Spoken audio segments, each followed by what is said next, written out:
Putz, hora da gente falar das finanças pessoais, especialmente para quem volta de férias e volta a quebrar.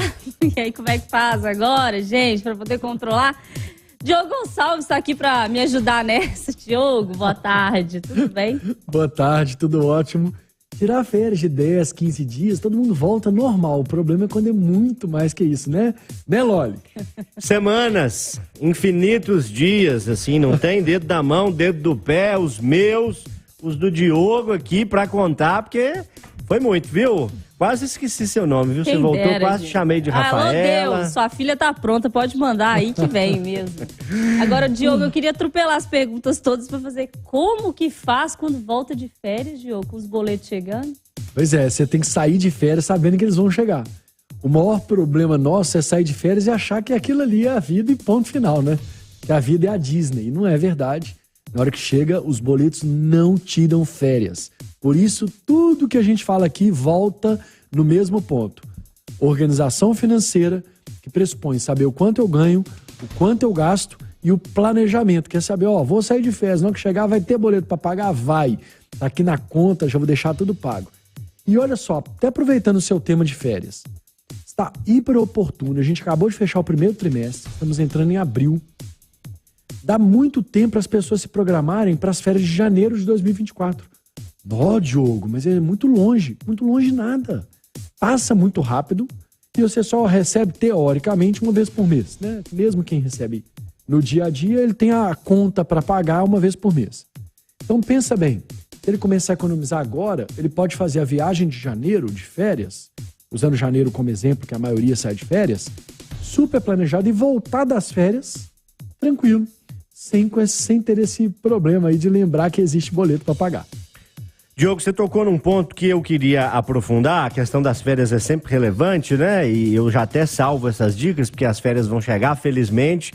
E se a gente não programar, o que é diversão pode virar dificuldade. Mas a gente teve, na semana que vem, na semana passada, um marco importante, 2, né? Um deles foi o retorno da Alessandra. Isso. O segundo foi o final do primeiro trimestre do ano, janeiro, Isso. fevereiro e março. É um marco importante no mercado financeiro, a gente vê sempre os bancos, os institutos de estatística, os governos fazendo aí um balanço de 3 primeiros meses do ano.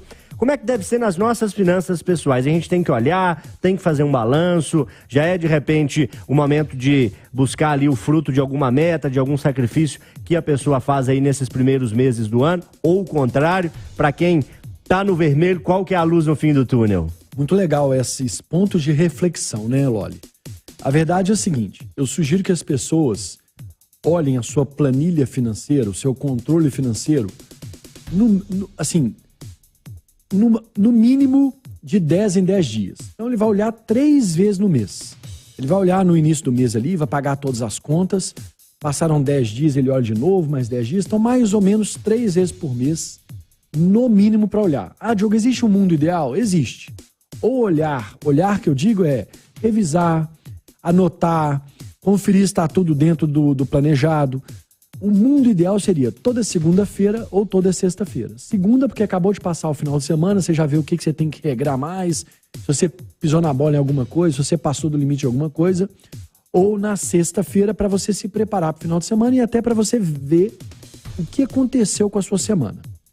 Agora, o trimestre, ele é um ótimo tempo de reflexão. Poxa vida, passaram 3 meses. O que eu tenho de histórico para 3 meses, no mundo da estatística, já vira lei, entre aspas, do que vai acontecer para os próximos meses. Ele cria uma referência. Então, a referência dos 3 meses é super positiva e dá muito tempo para você olhar para frente. Então, se você está bem, é hora de olhar e falar, poxa vida, que maravilha, vou até sair hoje para jantar, para comemorar, estou no caminho certo, fiz aqui o investimento, estou de parabéns, deu certo aqui os 3 primeiros meses, vou continuar nesse caminho. Poxa, ganhei um ânimo aí para continuar, porque a gente precisa disso também. Estou no 0 a 0, tem que dar uma correção aqui, vou segurar numa ponta aqui para ter melhor em outro, então é mais um ponto. E para quem está negativo, dá tempo. Nós não estamos em agosto, em setembro, que você fala assim, o ano já acabou. Acabamos de começar abril. Se você não fez sua planilha financeira no meu site, diogosuagrana.com.br, de graça, de graça. Eu costumo falar que eu ganho com isso. Eu ganho porque eu vejo gente tendo saúde financeira, eu vejo gente se livrando de dívidas, eu vejo gente conseguindo pagar os boletos em dia. Então baixa a planilha financeira, anota tudo que você gasta, para onde está indo o seu dinheiro, anota o quanto que você ganha e a partir de hoje, faça melhor. A gente tem que gastar menos do que a gente ganha. É o princípio básico, e se planejar.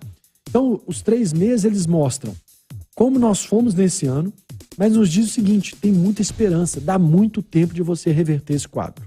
Ô, Diogo, e fazendo esse planejamento, a gente fica de olho em coisas que estão para além da nossa vontade de querer, do nosso orçamento, que são as decisões do governo, por exemplo, né? E teve a decisão aí do arcabouço fiscal, né, das novas regras fiscais que mexem diretamente em inflação e juros. Eu queria que você explicasse para a gente um pouquinho por que as pessoas também precisam ficar de olho nessas mudanças, né, macroeconômicas do governo federal, porque isso afeta o orçamento do dia a dia. Sim, tudo no final do dia, seja macro ou micro, vai nos afetar. O macro nos afeta em menor parte, o micro, se for no nosso segmento, se for no nosso dia a dia, vai afetar muito mais.